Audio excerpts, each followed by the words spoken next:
What's up, everybody? Nick Roberts here, and I'm back for another week of talking about horror movies with you. And this week, we're talking about Weapons. Weapons is right now the biggest movie biggest horror movie in the country. Opened up. Opening weekend was number one, and as of right now, I think it's made $148 million worldwide on a $38 million budget. So this is its second weekend at the box office, and there was only like a 40% drop off, so it's still finished at like number 2. So word of mouth is spreading about this movie, which is the greatest thing to have working in your favor for any movie, but especially horror films. It becomes like an event type of situation where you don't want to miss it. This is similar to why Sinners was such a huge success. People would see it in theaters and say, you have to see it in theaters. That's why it was brought back for another release in IMAX theaters. However, let's get into talking a bit about Zack Cregger's brilliant film, Weapons. I have, for the longest time, always believed that comedians, people that come from the comedy world, make great horror films, make great dramatic actors, because they can tap into that same fundamental function that horror seekers, horror writer directors are trying to latch onto. Making someone laugh is a visceral reaction. It's involuntary. I can say something funny that you find funny and you laugh. It's a skill to elicit a response. So comedians who can do that, I believe, can also channel that same skill into scares and bringing originality to the horror genre. If you think about it, a jump scare, a particularly good one, not like a cheap open the closet, a cat jumps out type jump scare, but like something in The Conjuring. Something James Wan is probably the master of the jump scare right now. But that's all setting up to a punchline. So it's no surprise that Zach Cregger made the leap from sketch comedy to now making his second horror movie, which is, in my opinion, it surpassed his first one, which was Barbarian. And let's talk a bit about Weapons. Weapons, the basic premise, and I'm not going to spoil anything here. This is a spoiler-free discussion. You don't have to worry about anything. Basic premise, as you know by the trailer, if you saw the trailer, is that in a small town, one teacher's entire classroom, except for one student, gets up in the middle of the night, flees out into the darkness, as evidenced by some of the parents' ring cams. We see the children running with their arms out in this very eerie way. They, at the same time, 2:17 a.m., disappear into the night, and they don't come back.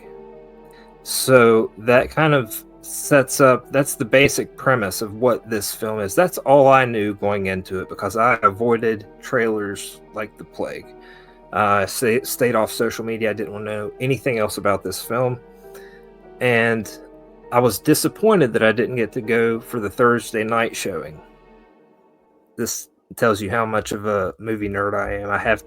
If I don't get to go on Thursday night for like the 10 o'clock showing, I feel like I've let myself down. I didn't get to go Friday, and I felt like the world's biggest disappointment in the horror world. It's because my wife wanted to go see it with me. Now, I wanted to experience the movie with her. I wanted to have no problem going and having a night out with her and seeing this movie.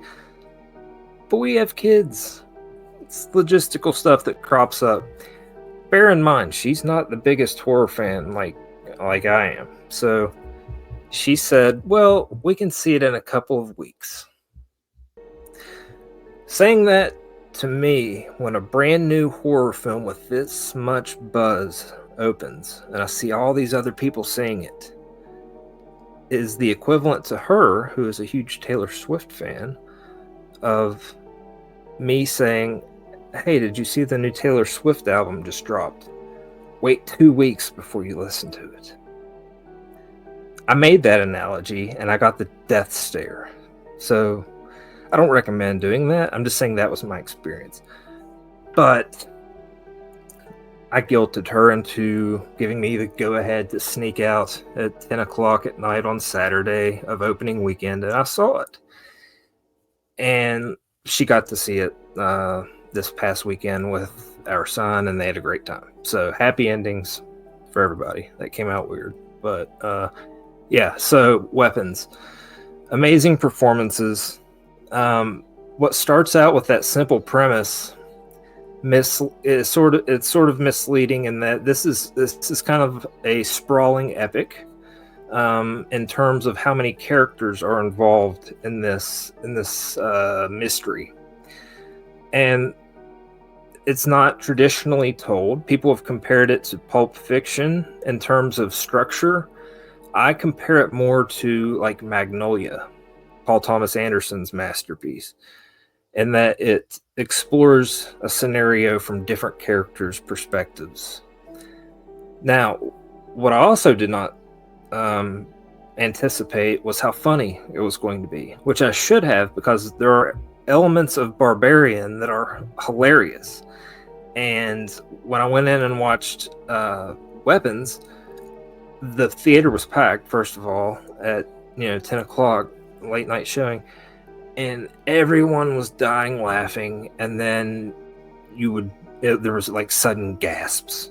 It'd be dead quiet, and people would be like, oh no.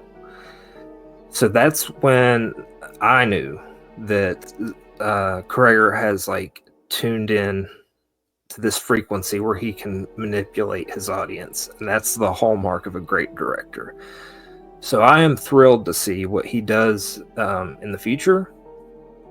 Like I said, it's hard to talk about Weapons without giving away spoilers. I recommend, if you haven't seen it, to go in with not knowing much about it. I'm sure that you've seen memes and pictures of absurd-looking characters from the film. Out of context, I can assure you that it may seem absurd. There are parts where it is absurd, but there are parts when it's downright horrendous, traumatic. It takes a lot to make me get creeped out and feel weirded out and feel like I'm watching something that I shouldn't. And Weapons achieved that. So kudos to everyone involved in that production, and I recommend everyone go see it. And I will not say it's my favorite horror film of the year. I still haven't, I loved Bring Her Back. I loved Sinners. Those are my top three right now, but it's up there. I might give it a rewatch when it comes out on video on demand. So Weapons, it's great all around. Josh Brolin nails it. Yeah, so now for the part of the my little movie show where I randomly scratch off one of these top 52 horror movies scratch off cards. I got this off Amazon just as a random thing, and the idea is that it eliminates the half hour of trying to pick out a movie. So I've already scratched off 3 of these, and what's cool is that it does give you the subgenre, the runtime, and the year and the rating. That's your clue. So this came out, an R-rated film from 1973 that's only 88 minutes, and it's folk horror. Anytime I hear folk horror, I automatically think Wicker Man. So from 73, that's going to be my guess is Wicker Man.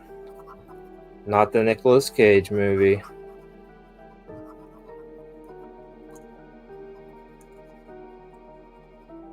And I'm talking about the Christopher Lee version of Wicker Man, which I just nailed.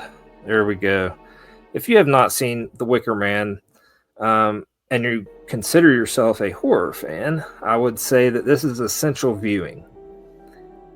It's weird, it's bizarre, it's meant to make you feel weird and bizarre and out of place, because that's when folk horror is at its best, is when you, the viewer, feel like an outsider in this foreign land and bizarre things start happening. So Wicker Man's an all-time classic. That's like not seeing Jaws. So go watch that. And I'm going to try out my new catchphrase. So I am an author. I'm a full-time author. I always sign my books "Stay Spooky," but I'm not going to use that as my sign-off for my movie thing. So let's try this out. Let's see how it works. It's not what you watch. It's what's watching you. Aside from the cheesy delivery, I think it's a good line, so I'll do it again, less pretentiously. Let's try it again. It's not what you watch, it's what's watching you. I'll get there. I've got like a million movies to review. I'll get to the point where it comes out naturally. So, yeah. It's not what you watch, it's what's watching you.